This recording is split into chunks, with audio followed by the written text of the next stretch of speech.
वज़ीर-ए-आज़म शहबाज शरीफ ने मज़ार-ए-कायद पर हाज़िरी दी और फ़ातिहा ख़्वानी की। शहबाज शरीफ ने बाबा कौम के मज़ार पर फूल भी रखे। मुल्क की तरक्की के लिए दुआ की गई।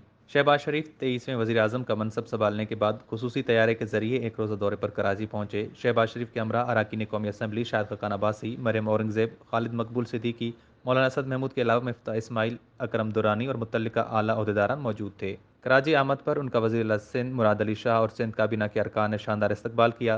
बजरिया गाड़ी वज़ीर-ए-आज़म पाकिस्तान मज़ार-ए-कायद पहुंचे। वज़ीर सिंध मुराद अली शाह ने गाड़ी ड्राइव की। इस मौके पर वज़ीर-ए-आज़म शहबाज शरीफ ने मज़ार-ए-कायद पर हाज़िरी दी, फ़ातिहा ख़्वानी की और फूलों की चादर चढ़ाई। बाद मेहमानों की किताब में अपने तासुरात भी दर्ज किए, जिसके बाद वज़ीर-ए-आज़म शहबाज शरीफ वज़ीर अला हाउस चले गए। इससे कबल वज़ीर-ए-आज़म शहबाज शरीफ ने कराची पहुंचने से पहले जहाज़ में अहम मीटिंग की। वज़ीर-ए-आज़म शहबाज शरीफ ने दौरान परवास कराची में कारोबारी आसानी से मुतल्लिक हुकाम से ब्रीफिंग ली और शहर कायद में एक्सपोर्ट सनतों को मराद के हवाले से तजावीज़ का जायज़ा लिया गया। वज़ीर-ए-आज़म शहबाज शरीफ कराची दौरे पर पार्टी रहनुमा और दीगर से मुलाकातें करेंगे।